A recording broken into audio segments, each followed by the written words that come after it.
Welcome to the Change of Him podcast. This is Gerard Uselli here. We are on episode 33.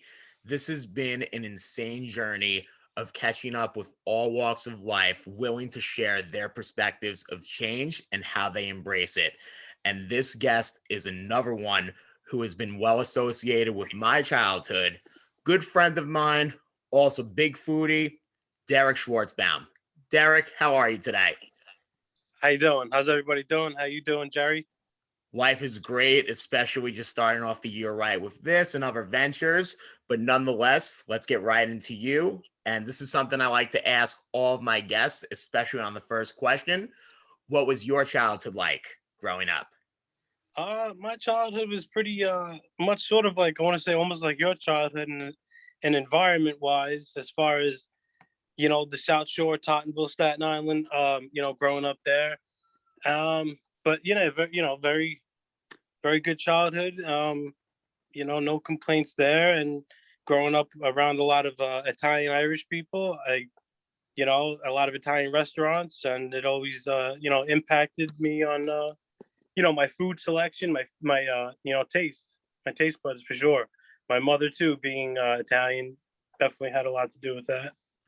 Well, I must say, restaurants are definitely a first step in how our manners work throughout us growing up. So I will definitely commend Staten Island that way for how it's prepped us in that world. So it's kind of to lead in that point.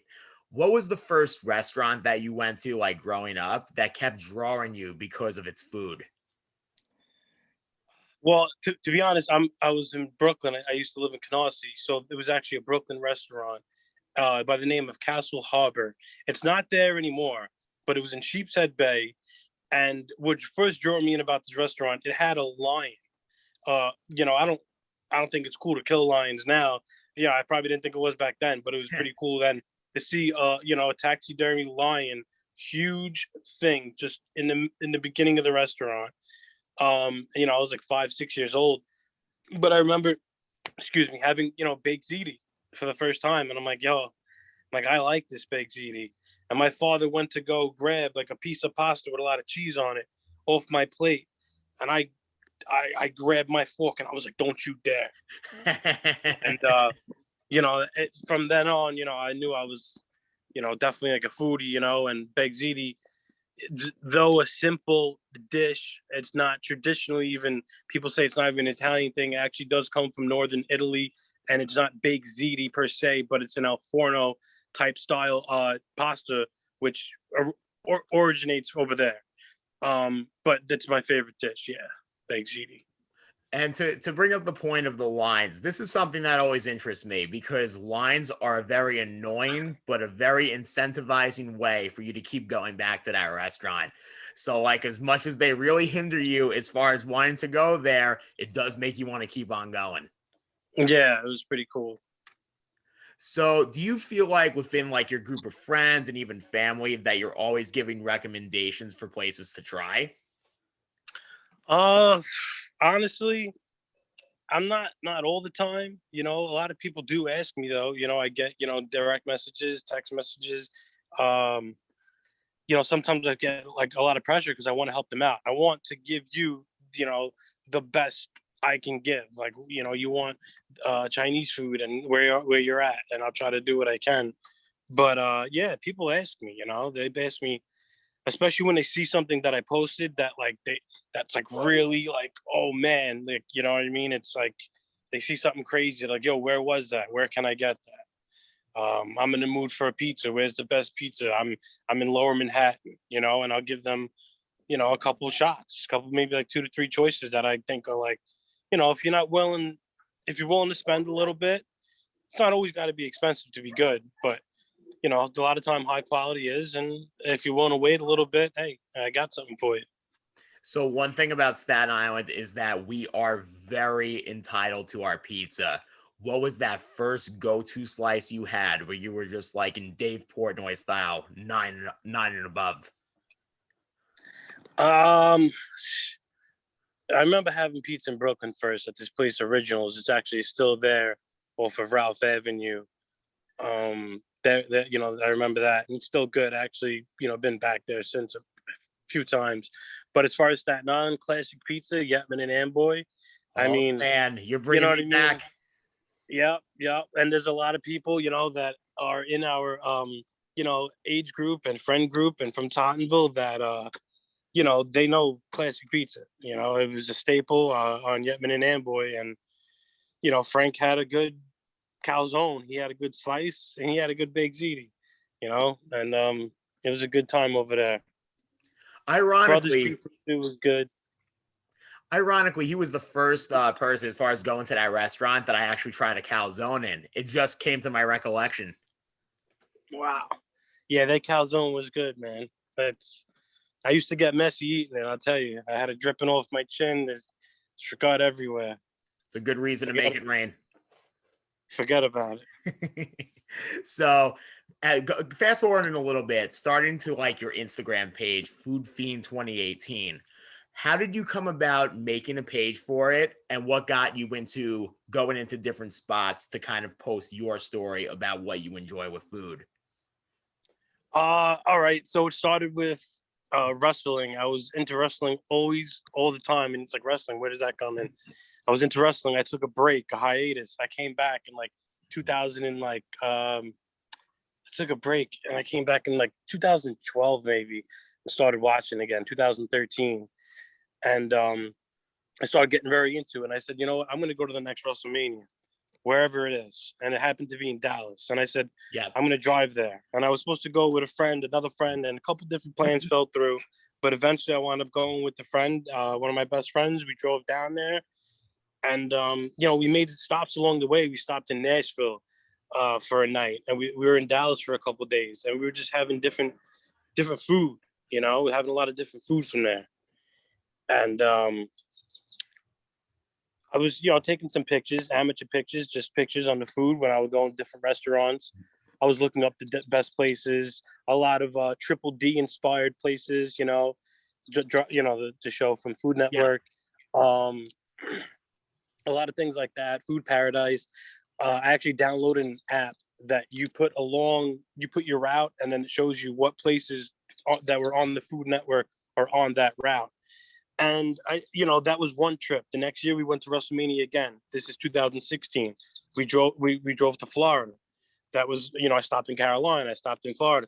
Boom. Next year we go again. We drive to New Orleans.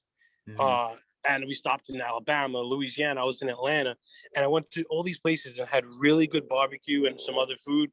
And I just took pictures and I said, you know what? I think I have enough to maybe start something here. It's a hobby. Food is a passion of mine. I love to eat.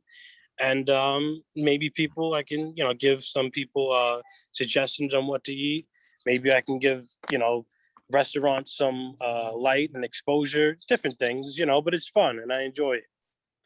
Here's something interesting to that point. So I like to associate food with the essence of sports, especially on the fact that people could be fans of like their favorite type of food, especially if it's known for the culture. So what I want to know is who have been like the biggest fans of like its different type of food product. So like whether it's something barbecue in Texas or something like that, like who do you feel like has that? Who do you feel like are like the biggest fans of that type of like style? Oh, barbecue definitely, would be in Texas and something like that. Nashville has its barbecue, Carolina and Alabama. They're definitely about their barbecue. They like live, breathe, and die by it. Everybody has a smoker. Everybody's smoking something. And that's every region has their mark. West Coast has a lot of good tacos and Southwest eats. We know, we have good Chinese food and good Italian food and good pizza. So, you know, I would say barbecue would reign supreme in a place like Texas. For sure. And a final point on this too is how do you decide which places you want to try? I'll definitely scope it out, check the menu out, check the atmosphere out, get some reviews, check their Instagram. I mean, Instagram is real big these days. It's Yeah. huge. And I went to a restaurant, a pizzeria in Jersey that's known for crazy pizza, and it's pretty good pizza. and they one guy came in, he was asking for a menu. The guy was like, there's no menu, go on Instagram. He's like, I don't have Instagram. He's like, I don't know what to tell you. And he was a bit arrogant, it was a bit of a Oh jerk. God. It was a bit of a jerk move, but at the same time, this guy's blowing up. Food Network came by his spot, and he's growing. He's growing and glowing. He has good food. He has good ideas. So I'll check an Instagram out to get what I need. The atmosphere. I mean, the menu is big, especially if it's something that I'm going to a specific place that's known for a specific dish, stuff like that.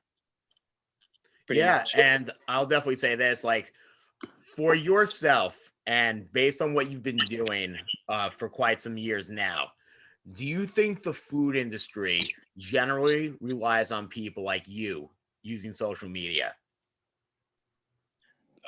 These days, I think it's a big part of it. Yeah, now it's a big part of it. It wasn't always like that, but these days, yeah, social media is huge, and you get it's. I remember started seeing videos of food a couple years ago on Facebook, and videos of people making it, and then some places where people were doing crazy ideas. Black Tap, New York City bar. There's a few locations in the city. They created this crazy shake, where it's covered in frosting and it's candy dipped around it. It's high, it's bright, it's glowing. But you've seen that on the internet. You're like, whoa, I want to go there. I want to check that place out. You go on my page, you may see a story. The other day I had a burger on a donut. That was the first time I Always ever had wanted to that. try that. That was the How first was time I it? ever had that. It was really good. You can't compare it to a regular burger because its complexities change completely putting it on a frosted donut like that. But it was delicious. And some people see that video and they may be like, yo, I want to check that place out, you know? Absolutely. And kind of a little bit more specific to the pandemic. What was it like to see restaurants go through the pandemic? And do you know any business owners who have adapted well? The restaurants in the pandemic, I tried to do what I can as far as like eating, ordering out, picking up food. I picked up a lot of food during the pandemic, a lot, full course meals. There was a lot of pictures taken where food was inside of tin, heating up things. It was a shame to see what they went through, because I know a few restaurants that closed and didn't come back. Um, and it's just a shame, but a lot of them did, adapt well. They did come through as far as outside eating with heaters, and they tried to do the best they can, and weather permitting. But nothing was normal, and it was hard for them. It was hard for the waiters, the busboys, the cooks. You think about everybody that was affected by it. But some restaurants did adapt well, and once they let out inside dining start again, even outdoor, I was there. You know, I I um I tried to support it the best I can throughout the whole thing. I gotta say this. I'm gonna call out one restaurant particularly because they did something that was pretty profound, especially in the early stages of the pandemic. Reggiano's in Tottenville, when they opened the second location, part of their delivery services was essential items. So, for example, they would go get like bread, butter, milk, things of that sort, and they were shipping that alongside whatever the customers ordered to go to their homes. So that was a Wow. pretty compelling story that shows that a little bit of like kindness and empathy can go a long way for how customers can remember you, especially when things open up again. Yeah. See, I didn't know about that. I felt like that is a light story that should have had a lot of light. As Staten Island Advance should have probably put that on their um, you know, Facebook and let people know, because that's a great story. You know. So before my final question, I got another follow up on something with like outdoor dining. What was your funniest gaffe trying to go outdoor dining and just like you would never expect the scenario to be what it was? Uh, Shoot. Because I One got was the it was story. actually one was actually like sort of recent. I was eating um I was eating at the Emmy, and it was one of their locations that is right off the BQE. And if you're driving to BQE, westbound, you'll see it. And I was eating there, and it was just cold. It was like 32 degrees. It was cold, and there was some strange people just around the place walking around. Maybe a few homeless people. It didn't look too kosher. Not everything looked too. But it was a weird, strange dinner. But the food was delicious. But I was cold. I was cold, no lie about that. They had the heaters up a little too high. It was like all the way up there. They need to drop it down a little bit. But that was probably one of the weirdest ones. Another one was a windy time. I was eating at a Cuban restaurant in Jersey City. It was just, Oh boy. the wind was just coming down. Plates were flying off, little plates. There were napkins. I mean, I think someone got hit in the face with a Cuban sandwich or something like that. Oh It was my pretty God. bad. Yeah. Yeah, there was pickles coming down his face, a little mustard. That's crazy. I gotta say this. So I wasn't there for this, but it was a friend's bridal shower that my sister and mom went to. And Uh-huh. they were doing the tents, like revamping them because it was a terrible day rain wise the night before. What ended up happening was just thinking they were able to be in the clear as far as setting up like the dinner style and just the plates and things of that sort. They didn't realize that after a while the water accumulates on the tents, the outdoor tents, and then eventually the water Starts. broke through and completely destroyed a table. It was ridiculous. Yeah, sometimes things like that don't make the best story though. Very fair. However, though, when you just think in those moments, it's literally like an Everyone Loves Raymond type of skit. It's like the car going through like the house at that point. Yeah, it's like, oh, everything just falls apart. I will say this, so kind of just for yourself and also on the fact of how we are getting through the pandemic, a final last question for you is what is the biggest change you want to see for yourself? Biggest change I want to see for myself is probably judge a little less, maybe, be a little less calm, maybe keep my opinions to myself sometimes when it's not needed, be more of a positive person sometimes. Everybody could use that.